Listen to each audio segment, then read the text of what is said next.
فأعوذ بالله السميع العليم من الشيطان الرجيم بسم الله الرحمن الرحيم أفمن يخلق كمن لا يخلق أفلا تذكرون وقال الله عز وجل ولله ملك السماوات والأرض وما بينهما يخلق ما يشاء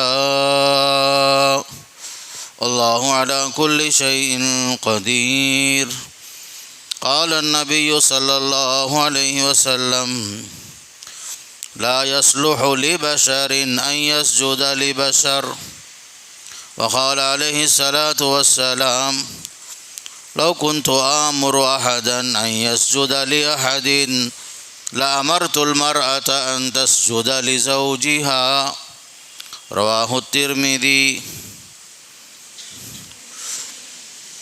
تمام تعریفیں اس اللہ کے لیے جو ہم سب کا خالق ہے، رازق ہے، ساری عبادتوں کا مستحق ہے۔ زمین اور آسمان کی ہر چیز اسی کی ملکیت میں ہے، اسی کے قدرت میں ہے۔ وہ جو چاہے کرتا ہے اور جو چاہتا ہے وہ نہیں ہوتا۔ اللہ کی مشیت ہر چیز پر غالب ہے۔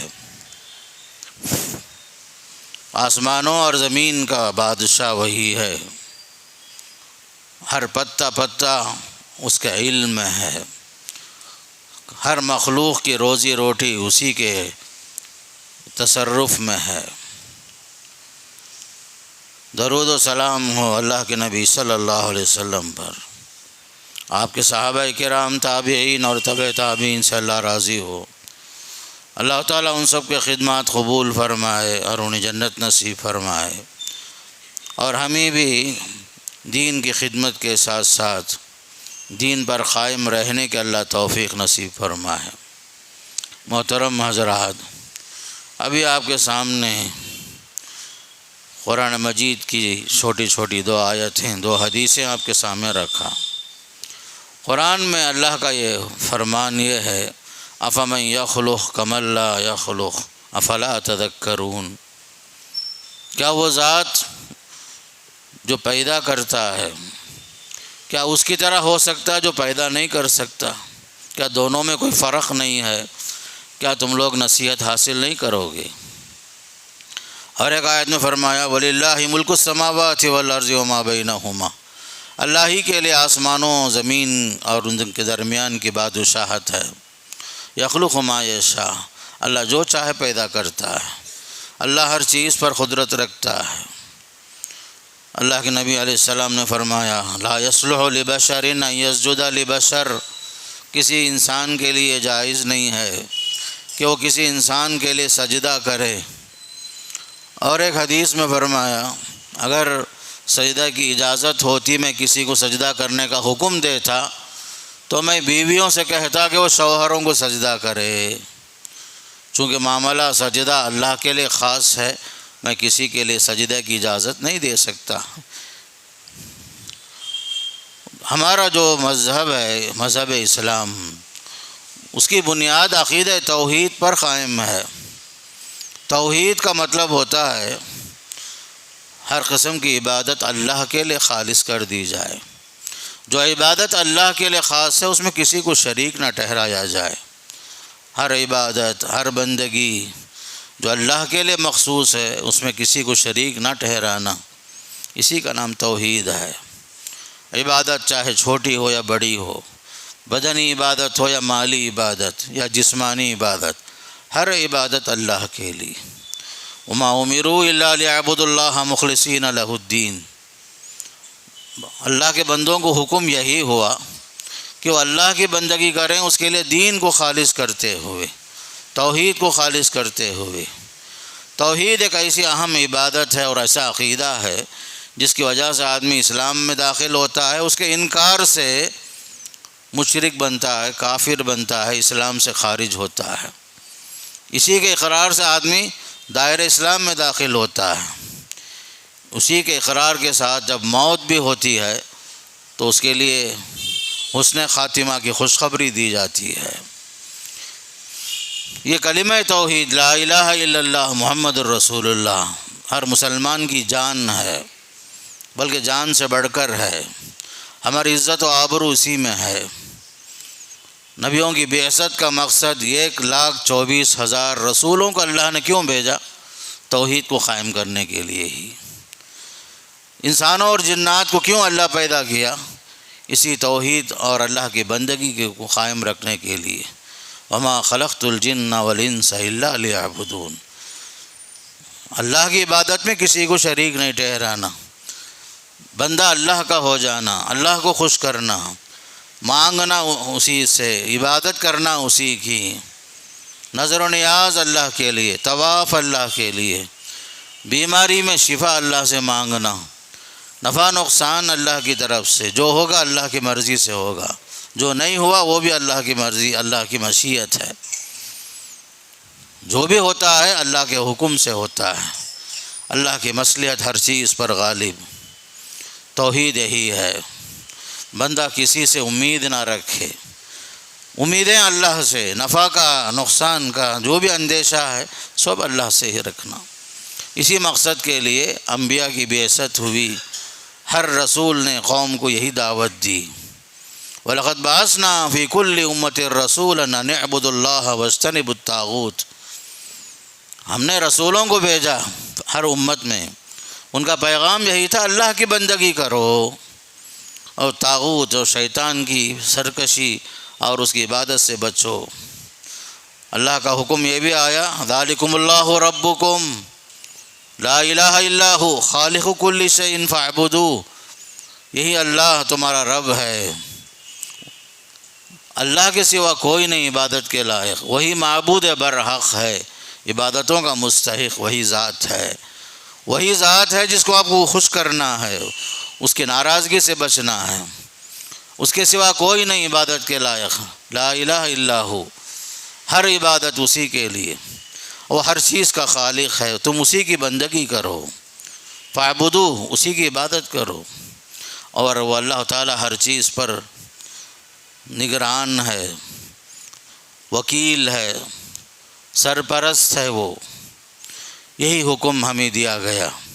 حدیثوں میں یہی حکم آیا کہ کسی بندے کے لیے جائز نہیں ہے کہ وہ کسی کے سامنے سجدہ کرے، کسی کو خوش کرنے کے لیے تعظیماً ہی صحیح، وہ سجدہ بھی جائز نہیں، حالانکہ شروع میں سجدہ تعظیمی جائز رہا، لیکن بعد میں اسے بھی حرام کر دیا گیا۔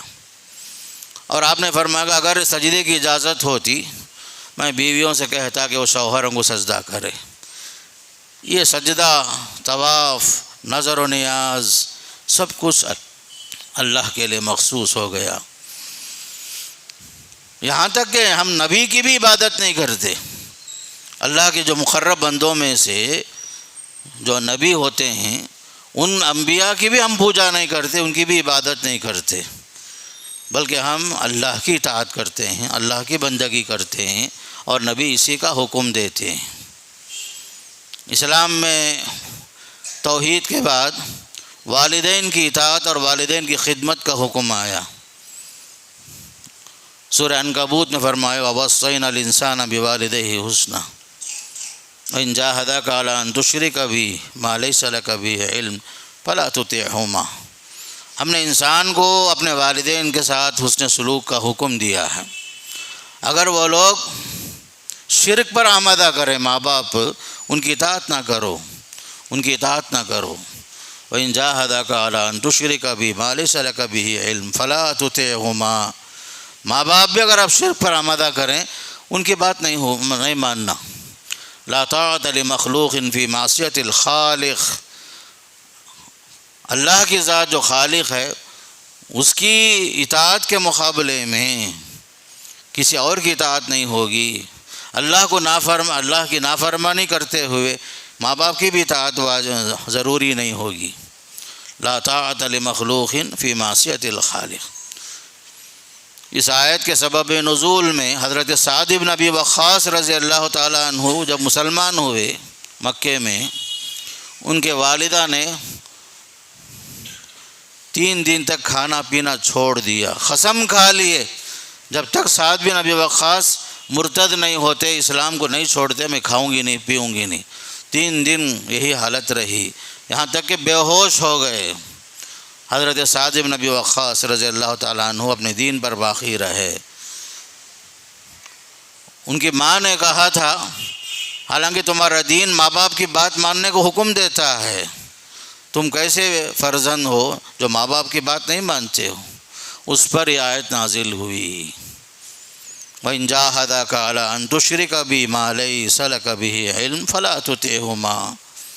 اگر ماں باپ بھی اگر آپ شرک پر آمدہ کریں، ان کی بات ہرگز مانو مت، ان کی بات مت مانو، ہاں بس اللہ کی اطاعت کرو، بس الیہ مرجعکم، تمہارا میرے پاس لوٹنا ہے بس۔ تو یہاں تک کہ حضرت سعد نے جب کہہ دیا اس کے بعد میں اپنے ماں سے، تمہاری ایک جان نہیں، اگر 100 جان بھی نکل جائے میں پھر بھی اپنے دین سے واپس نہیں لوٹوں گا۔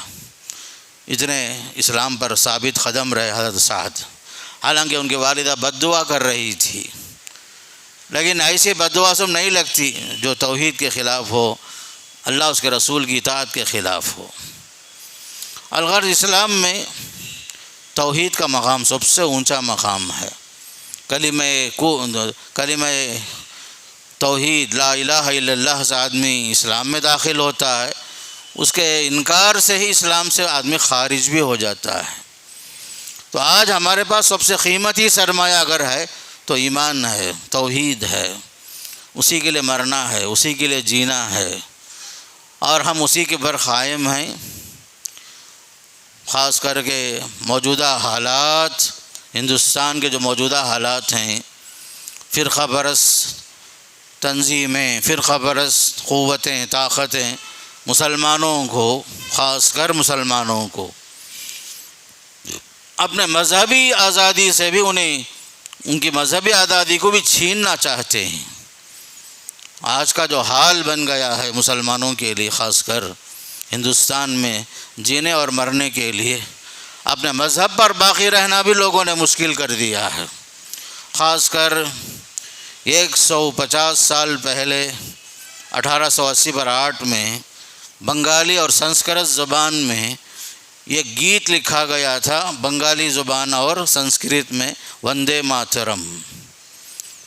اور وہ ہندوستان جب آزاد ہوا تو اس وقت بھی جو ہے بڑے بڑے لیڈروں نے اس کی مخالفت کی، مسلمانوں میں بھی اور غیر مسلموں میں بھی باقاعدہ اس کی مخالفت کی، ہم اسے ہندوستان کی گیت کے طور پر نہیں مانیں گے۔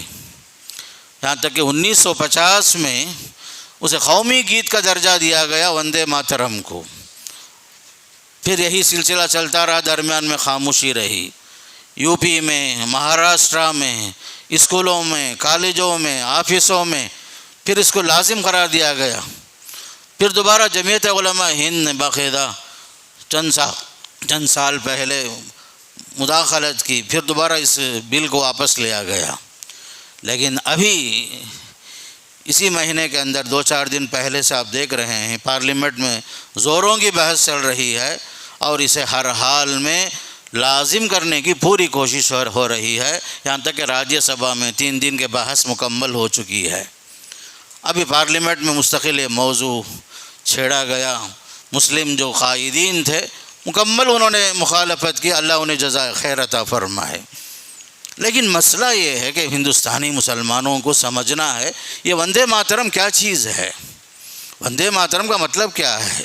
وندے ماترم کا مطلب ہے زمین کو جو ہے دیوی کا تصور دے کر، درگا دیوی کا تصور دے کر، کملا دیوی کا تصور دے کر اس کی پوجا کرنا، زمین کو معبود کا درجہ دینا، خدا کا درجہ دینا، زمین سے محبت کو لازمی قرار دے کر جو اسلامی عقیدہ ہے، اللہ تعالیٰ کے لیے جو معبود برحق ہونے کا جو درجہ ہے اس سے ہٹانا، زمین کو جو ہے خدا ماننا۔ آپ دیکھیے بدقسمتی سے غیر مسلم شرک اور کفر میں مبتلا رہنے کی وجہ سے توحید کو نہیں پہچانے، انہوں نے ہر چیز کو خدا بنایا، گائے کو بھی خدا مانا، ہر موذی حیوان کو خدا بنایا، یہاں تک کہ ہر وہ چیز جو نفع پہنچائے وہ بھی خدا، ہر وہ چیز جو نقصان پہنچائے وہ بھی خدا۔ چونکہ توحید کو وہ لوگ نہیں سمجھتے، حالانکہ ان کی کتابوں کے اندر توحید میں زمین کو خدا ماننے کا تصور نہیں ہے۔ ان کے پاس جو مقدس کتابیں ہیں ہندوؤں کے پاس، اس میں بھی اس کا تصور نہیں ہے۔ لیکن اب جو کوشش جو ہو رہی ہے کہ وندے ماترم کو قومی گیت کا درجہ دے کر اسے باقاعدہ جو ہے مسلمانوں پر تھوپنا، مسلمانوں کو لازم قرار دینا، اور جو نہیں مانے گا گویا کہ وہ ملک کا، قوم کا، وطن کا غدار کہلانا، اور اسے ہر حال میں مجبور کرنا۔ اگر آپ کو وندے ماترم نہیں کہنا ہے تو گویا کہ ہندوستان میں رہنے کا حق نہیں ہے۔ آج تک 70 سال ہو گئی، 75 سال ہو گئے ہندوستان کی آزادی میں، ایسے نعرے جو ہے کسی نے نہیں لگائے جو آج، جو اس سال آپ دیکھ رہے ہیں، ان مہینوں میں دیکھ رہے ہیں مختلف مقامات میں۔ گویا کہ مسلمانوں کو کہا جا رہا ہے کہ آپ کو ہندوستان میں رہنا ہے تو ہمارے رنگ میں آپ کو رنگنا پڑے گا، ہمارے مذہب کو ماننا پڑے گا، ہمارے عقیدے پر آپ کو چلنا پڑے گا، ہم نے جن کو خدا مانا ہے آپ کو خدا ماننا پڑے گا۔ ہمارے نظروں میں گائے اور گائے کا پیشاب سب مقدس ہے، آپ کو بھی ہر حال میں اسے ماننا پڑے گا۔ یہ جو ہے خاص کر ایک بڑی منظم کوششیں ہیں۔ تو مسلمان کسی دور میں بھی اس وندے ماترم کو تسلیم نہیں کیا۔ میں نے پرانے فتوے بھی دیکھا، نئے فتوے بھی دیکھا، نئے علماء کی تحریریں بھی دیکھا، علماء نے کھلم کھلا لکھا ہے یہ کفریہ عقیدہ ہے۔ زمین کو ہم خدا کیوں نہیں مانیں؟ کیوں مانیں گے ہم؟ مخلوق ہے وہ، زمین مخلوق، آسمان مخلوق، حیوانات مخلوق، چرندے پرندے درندے جتنے بھی مخلوق ہیں زمین میں سب اللہ کے مخلوق ہیں۔ ہر جاندار اللہ کی پیدا کردہ ہے۔ اللہ خالق ہے، اللہ خالق ہے ہر چیز کا۔ اللہ کے معبود ہونے کی سب سے بڑی دلیل کیا؟ وہ چیز پیدا کرتا ہے جسے ہم نے معبود بنایا، وہ کسی چیز کو پیدا کرنے کے لائق نہیں ہے۔ مکھی بنانا تو دور کی بات ہے، مچھر بنانا تو دور کی بات ہے، اس کا ایک پر نہیں بنا سکتے۔ یہ اللہ کی خلاقیت ہے، یہ اس کے اندر دخل اندازی ہے۔ یہ اللہ کے سامنے ہم عاجز ہیں، ہم دوسروں کے سامنے عاجز نہیں ہیں۔ وندے ماترم کا مطلب یہ ہوتا ہے اے زمین میں تیرے سامنے ہاتھ جوڑ کر تعظیماً کھڑے ہوتا ہوں، ادب بجا لاتا ہوں، میں تجھے خدا مانتا ہوں۔ بلکہ اس وندے ماترم کے اندر 11 خصوصیات ہیں جو زمین کے ساتھ خاص کر رہے ہیں وہ لوگ۔ اس میں چند یہ بھی ہیں: زمین سے محبت کرنا، اسے معبود ماننا، اور اسے یہ کہنا کہ میری جان ہے تو، میرا علم ہے تو، میرا مقصد ہے تو، میرا غیب ہے تو، میں تیرا غلام ہوں، غلام کا غلام ہوں، غلام کے غلام کا غلام ہوں میں۔ نعوذ باللہ من ذالک۔ زمین کے ساتھ یہ اقرار کرنا گویا کہ زمین ایک دیوی ہے، خوبصورت دیوی ہے، ایک دیوتا ہے جو کائنات کو چلا رہی ہے۔ نعوذ باللہ، ایسا نہیں۔ اسلام یہ کہتا کہ نہیں، اللہ ہی خالق ہے، خالق کل شیء، ہر چیز کا پیدا کرنے والا۔ ہم نبی کو بھی جو ہے اللہ کا درجہ نہیں دیتے۔ جو حکم اللہ کا ہے وہ اللہ کے لیے خاص ہے۔ یہاں تک کہ ہمارے نبی علیہ السلام نے فرمایا لا تطرونی کما اطرت النصارى عیسی ابن مریم، لوگو میری تعریف ایسا نہیں کرنا، ایسا نہیں کرنا جیسا کہ نصارہ نے تعریف کرتے کرتے عیسیٰ علیہ السلام کو خدا کا درجہ دیا، خدا کا بیٹا بنا دیا۔ انما انا عبد اللہ و رسولہ، میری حیثیت کیا ہے؟ میں اللہ کا بندہ ہوں، اللہ کا رسول ہوں۔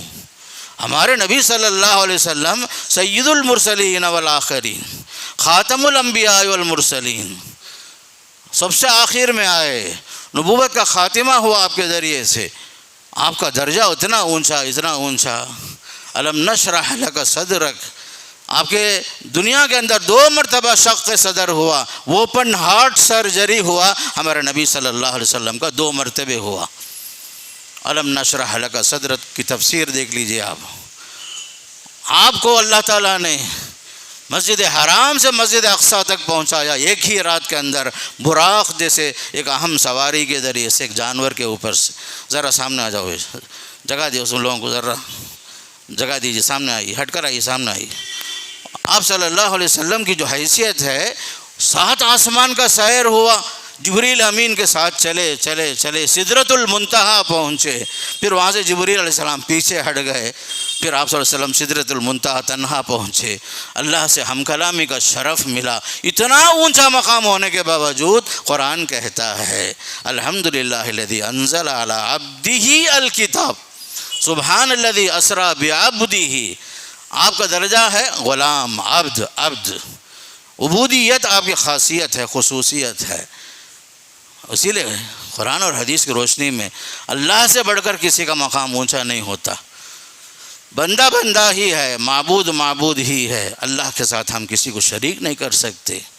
اللہ کی تعظیم جیسے ہم لاتے ہیں ویسی تعظیم انسان کے سامنے نہیں کر سکتے۔ جیسے نماز میں ہم کھڑے ہوتے ہیں، قیام ہے ہمارا، پورے ادب کے ساتھ، پورے احترام کے ساتھ، ہماری نظریں جھکی ہوئی، سجدے کی جگہ پر پڑی ہوئی، ایسے ہم کسی انسان کے سامنے کھڑ نہیں سکتے۔ یہ صرف اللہ کے لیے خاص ہے، یہ قیام، رکوع، سجود سب اللہ کے لیے خاص ہے، طواف اللہ کے لیے خاص ہے، نظر و نیاز اللہ کے لیے خاص ہے، یہ سب عبادتیں ہیں بھائی۔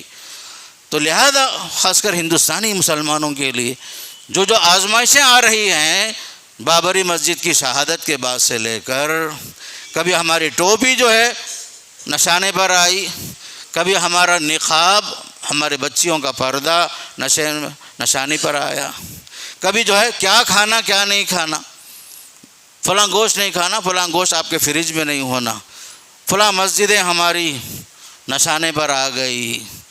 بلکہ کسی نے پورے ایمانداری کے ساتھ لکھا ہے پورے ہندوستان کے اندر مساجد کے نام تیار ہو چکے ہیں، لسٹ، تمل ناڈو کے اندر بھی، ہر اسٹیٹ کے اندر بھی انہیں جو ہے بابری مسجد کی طرح شہادت کرنا ہے۔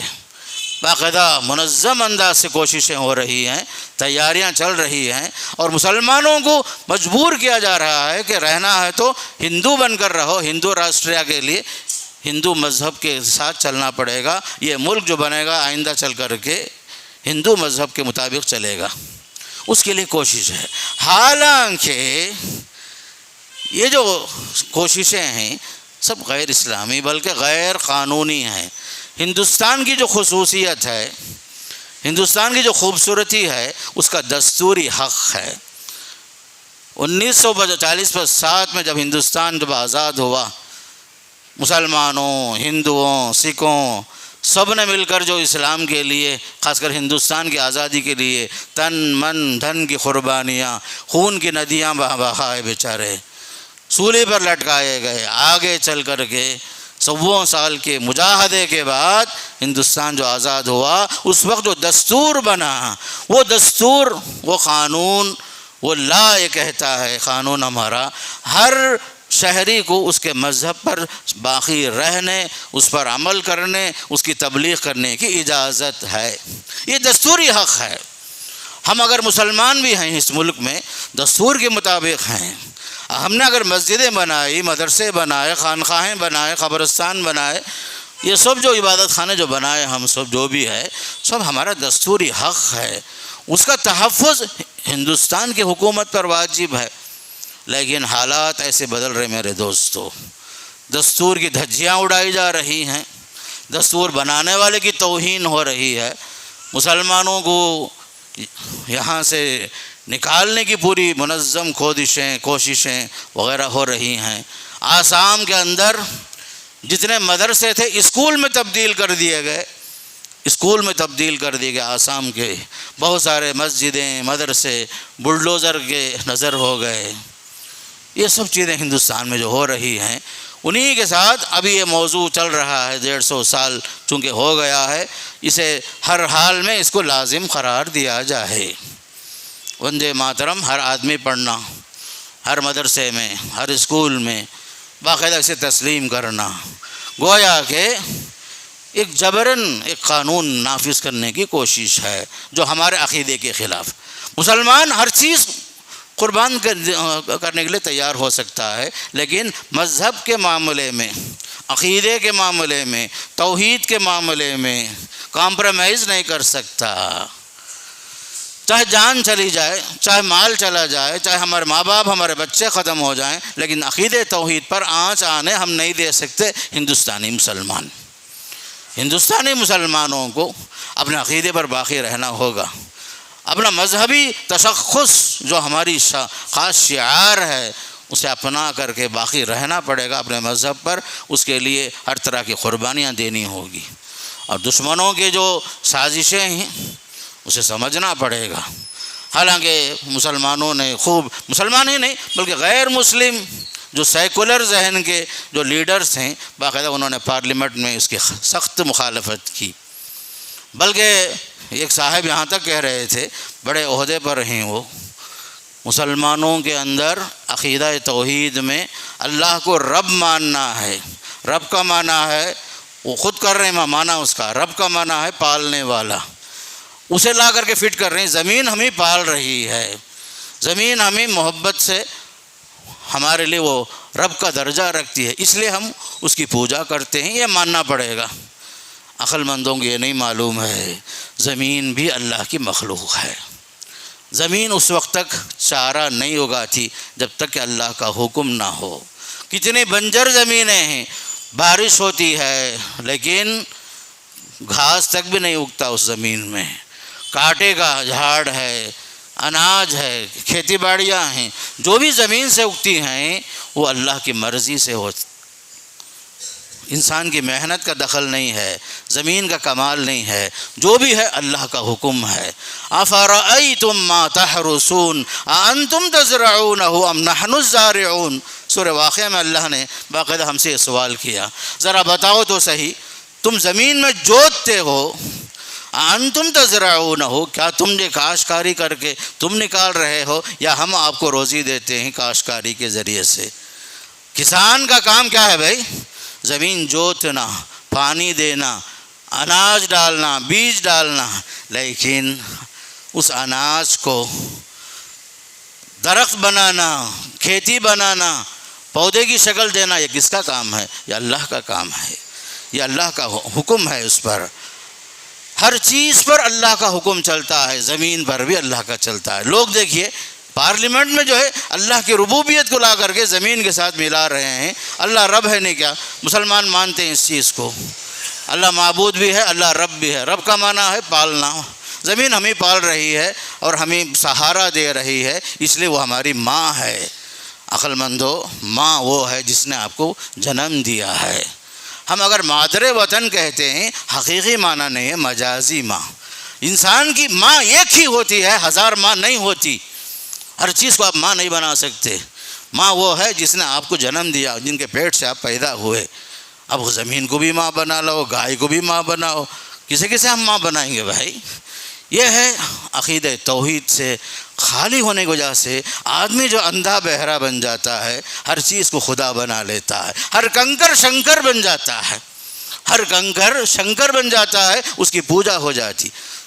یہ ہے توحید کی دولت، توحید کی نعمت جو آپ کو روکتی ہے سجدہ کرنے کے لیے، صرف خاص مجبور کرتی ہے اللہ کے سامنے سجدہ کرو، اس لیے کہ یہ پہاڑ خدا نہیں ہیں، پہاڑوں پر درخت ہیں وہ خدا نہیں ہیں، یہ جانور خدا نہیں ہیں، موذی حیوان تمہارا خدا نہیں ہے، سمندروں میں اللہ کی حکومت چلتی ہے، ہواؤں میں اللہ کی حکومت چلتی ہے، پھلوں میں مٹھاس کون لاتا ہے؟ مٹھاس کون لاتا ہے؟ اللہ کی ذات۔ زمین ایک ہے، وہاں درخت الگ الگ ہیں، ایک ہی پانی ہے، لیکن بعض درختوں کے پھل میٹھے، بعض درختوں کے پھل کھٹے پیدا ہوتے ہیں۔ قرآن میں سورہ رعد میں اللہ تعالیٰ فرما رہا ہے، یسقیٰ بماء واحد ونفضل بعضها على بعض في الأكل ان في ذلك لآیات لقوم یعقلون۔ ذرا دیکھو تو صحیح عقل مندو، زمین ایک ہے، اناج ایک ہے، دانہ ایک ہے، لیکن درخت جب اگتے ہیں ہر ایک کا پھل الگ الگ، ہر ایک کی مٹھاس میں، ذائقے میں، سب جو فرق آ رہا ہے کہاں سے آ رہا ہے؟ کون بعض درخت کو بعض درخت پر فوقیت دے رہا ہے؟ مٹھاس کے اعتبار سے، لذت کے اعتبار سے۔ اس میں بھی نشانیاں ہیں تمہارے واسطے، آپ کو نہیں معلوم ہے، قرآن سکھاتا ہے، سن لو میرے دوستو۔ یہ ہوا، یہ جو چل رہی ہے ہوائیں، بعض درختوں کو درخت سے ملانے کا کام کرتی ہیں، جفتی کا کام کراتے ہیں۔ آپ کو معلوم ہے، پڑھے ہیں آپ لوگ، درختوں میں بھی نر بھی ہے، مادہ بھی ہے۔ نر اور مادہ جب تک نہیں ملتے درخت سے پھل نہیں نکلتا، لیکن یہ ملانے کا کام کون کر رہا ہے؟ ہوا، اللہ کی طرف سے۔ وَأَرْسَلْنَا الرِّيَاحَ لَوَاقِحَ، ہم نے ہواؤں کو جو بھیجا ہے ان درختوں کو آپس میں ملانے کا کام کرانے کے لیے، جفتی کا کام کرانے کے لیے۔ اللہ کی قدرتیں کتنی ہیں، ہم زمین کو خدا کیوں مانیں؟ وہ مخلوق ہے میرے دوستو۔ لیکن یہ بھی یاد رکھو، ہمارا عقیدہ یہ ہے زمین اس وقت تک باقی رہے گی جب تک اللہ چاہے گا۔ اچھی طرح سمجھ لو، زمین اس وقت تک باقی رہے گی جب تک اللہ چاہے گا، لیکن ایک وقت وہ بھی آئے گا، اذا زلزلت الارض زلزالہا واخرجت الارض اثقالہا، زلزلے قائم ہوں گے، زمین اپنے زمین کے اندر کے سارے خزانے اٹھا کے باہر پھینک دے گی۔ ایک وقت ایسا بھی آئے گا، قرآن کہتا ہے آسمان مخلوق ہے، ذرا دیکھ لو کتنی بلندی پر ہے، ایک دن وہ بھی آئے گا۔ یوم نطوی السماء کطی السجل للکتب، ہم آسمان کو لپیٹ دیں گے جس طرح دفتروں کو لپیٹتے ہیں آپ، آسمان کو ہم لپیٹ دیں گے۔ یہ ہے اللہ کا قانون، اللہ کی قدرت۔ اولم یروا ان السماوات والارض کانتا رتقا ففتقناہما، اللہ یہ بھی سوال کر رہا ہے سورہ انبیاء میں، کیا آپ لوگ دیکھے نہیں زمین اور آسمان ملے ہوئے تھے، ہم نے ان دونوں کو الگ کیا، جدا کیا۔ ہر چیز پر حکم اللہ کا چلتا ہے، حقیقی بادشاہ اللہ ہے۔ دنیا کے جتنے بادشاہ ہیں یہ کھوکھلے ہیں، وقتی طور پر ہیں، عارضی ہیں، دوام اللہ کے لیے۔ زمین کے وہ لوگ وندے ماترم کا اس گیت میں یہ بھی خاصیت لکھتے ہیں، قائم و دائم نہیں، زمین نہ قائم ہے نہ دائم ہے جب تک اللہ چاہے۔ زمین قائم کیوں ہے؟ اللہ نے پہاڑ بنایا، پہاڑ کو میخ کے طور پر گاڑ دیا، والجبال ارساہا، تب چل کر کے زمین اپنی جگہ قائم ہے، ورنہ زمین ہلتے رہتی تھی۔ زمین کو باقی رکھنے کے لیے قرآن میں اللہ کہتا ہے ہم نے پہاڑ بنائے۔ کیا تم نے نہیں دیکھا؟ افلا ينظرون الى الابل كيف خلقت والى السماء كيف رفعت والى الجبال كيف نصبت، پہاڑوں کو نہیں دیکھے آپ کیسے ہم نے نصب کیا ہے، زمین کو ہم نے کیسے بچھایا ہے۔ لیکن وقت آئے گا زمین کو ہم تہس نہس کریں گے، زلزلہ قائم ہوگا۔ وَأَخْرَجَتِ الْأَرْضُ أَثْقَالَهَا وَقَالَ الْإِنسَانُ مَا لَهَا، یہ ہے حیثیت۔ یہاں تک کہ بھائی آخری بات بول کے بات ختم کرتا ہوں، قرآن بھی اللہ کا کلام ہے، وہ بھی مخلوق نہیں ہے، وہ بھی مخلوق نہیں ہے۔ قرآن اللہ کا کلام، اللہ کی صفت۔ اس پر کتنا امام احمد بن حنبل رحمۃ اللہ علیہ کو آزمایا گیا، تکلیفیں دی گئی، آخر تک امام احمد نے ثابت کر دیا کہ قرآن مخلوق ہے، مخلوق نہیں ہے، صرف اللہ کا کلام ہے۔ الغرض یہ ہے ہندوستان اور اس کے موجودہ حالات، اور ہے ہمارے پاس عقیدہ توحید، لا الہ الا اللہ محمد رسول اللہ۔ مسلمانوں کو ایک آخری پیغام یہ ہے، متحد رہیں، کامپرومائز نہیں، عقیدے کے معاملے میں، توحید کے معاملے میں، دین کے معاملے میں، دینی احکامات کے اندر کوئی کامپرومائز نہیں۔ ہمارے مذہب کے اندر کوئی دخل اندازی نہیں کر سکتا۔ ہم جس طرح ہندوؤں کے کسی عقیدے پر تنقید نہیں کرتے، ہم جو ہے اس میں دخل اندازی نہیں کرتے۔ تمہارا ہر مہینہ عید ہی عید ہے، تہوار ہی تہوار ہے، اپنی جگہ منا لو، ہم جو ہے آپ کو نہیں روکتے ہیں، وندے ماترم گاؤ آپ، لیکن آپ ہمیں مجبور نہیں کر سکتے کہ آپ بھی وندے ماترم پڑھو، اپنے بچوں کو سکھاؤ، اسکولوں میں لازم کرو، یہ سب نہیں ہوگا۔ مسلمان عقیدے کے معاملے میں بڑا سخت ہوتا ہے، گردن کاٹ لے گا، جان دے دے گا، لیکن عقیدے توحید میں نہیں، شرک میں نہیں۔ شرک اللہ کو ناپسندیدہ چیز، اللہ نے ہر چیز کو معاف کرنے کا اعلان کیا۔ 90 آدمی کو قتل کرا بھائی ایک آدمی، یہاں تک کہ 100 بھی پورا کر دیا، پھر بھی توبہ کیا تو اللہ نے اسے معاف کر دیا۔ سوائے شرک کے، اللہ کے ساتھ شرک بغاوت ہے یہ، اس لیے زمین کو ہم خدا کا درجہ نہیں دیتے، نہ کسی کو ہم خدا کا درجہ دیتے ہیں۔ یہاں تک کہ حدیث ایک یاد آ گئی آخری میں، ایک صاحب نے کہا اللہ کے رسول صلی اللہ علیہ وسلم سامنے، ما شاء اللہ وشیتا، میرا کام ہو جائے گا جب اللہ چاہے اور آپ چاہیں۔ بولے آپ نے فوراً منع کر دیا، نہیں ایسا نہیں بولنا، ما شاء اللہ بولو، اتنا ہی، اللہ جو چاہے گا وہی ہوگا۔ اللہ کے ساتھ ہمیں شریک نہ کرو، اللہ کی مشیت میں انسان شامل نہیں ہو سکتا بھائی۔ وما تشاءون الا ان یشاء اللہ۔ الغرض ہندوستانی حالات کے تحت ہمیں سمجھداری کے ساتھ، الفت اور محبت کے ساتھ اپنے دین پر باقی رہنا ہے، دین کے لیے جینا ہے، دین کے لیے مرنا ہے۔ ہمارے آپس کے ہزار اختلاف ایک طرف، جب معاملہ دین کا آ گیا، اسلام کا آ گیا، عقیدے کا آ گیا، ہم سب ایک صف، ایک ہی صف میں کھڑے ہو گئے، محمود و ایاز۔ نہ کوئی بندہ رہا، نہ کوئی بندے نواز کی طرح۔ ہاں اگر گیت کے طور پر پڑھنا ہی ہے، علامہ اقبال کی گیتیں باقی ہیں، سارے جہاں سے اچھا ہندوستاں ہمارا، ہم بلبلیں ہیں اس کی، وہ گلستاں ہمارا۔ اللہ تعالی ہمیں اپنے دین پر، توحید پر باقی رکھ کر اسی کے ساتھ ہماری حسن خاتمہ نصیب فرمائے۔